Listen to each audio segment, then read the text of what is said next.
Ekiyumba kino kisangibwa ku kyalo Buwaate mu Gombola y'Ekira mu munisipaali y'Ekira we tukituukiddeko nga nannyini kyo ateekateeka kukiggyako ngalo. Mu kugitunuulira okuva wansi kyeraga lwatu nti yazimbibwa mu lutobazi. Kino kye kiwaliriza ekitongole Kinema nga kiyambibwako ebitongole ebirala ebirwanirira obutonde bw'ensi okusitukiramu okukimenya. Bano nga bakuumibwa poliisi bazze n'ekimotoka kiweetiiye okukkakkana ng'ekizimbe kino kimenyeddwa. Winters Nkangi ssentebe w'ekitundu kino bagamba nabo balaba ekizimbe kino kizimbiddwa mu lutobazi kyokka bwe baatuukirira nannyini kyo n'abategeeza nga bo bwe balina empapula ezibakkiriza okuzimba. Abamu baba banene naye tubatuukirira ne tubagamba nti bane nga wano tulaba ng'omwala baga nti affe twafuna dda permission okuva mu NEMA.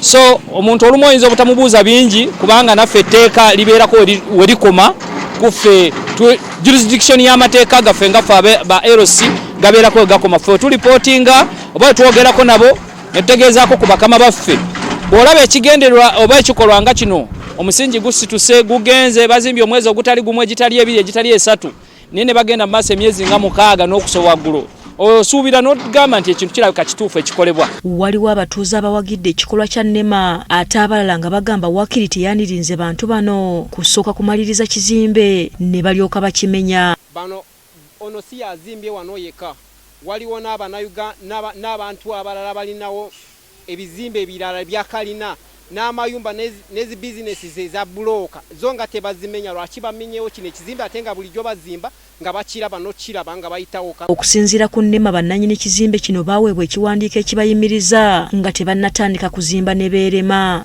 NEMA issued a stop notice which was defied, which was followed by a restoration order which was issued on the 12th of July and it expired without any petition or response from the developer, and that prompted the immediate response of effecting restoration of the wetland. Bagamba ebikwekweto okumalawo abazimba mu ntobazi bikyagenda mu maaso. We therefore call upon everybody to avoid encroachment of our wetlands.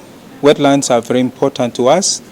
We are not doing this just for us but for the future generation. Ebiyitingana bibadde birambika ng'ekizimbe kino bwe kiri ekya Patricia Ogule ne Lwakihula Loy Leonard wabula nga tetusobodde kubafuna kukakasa bino.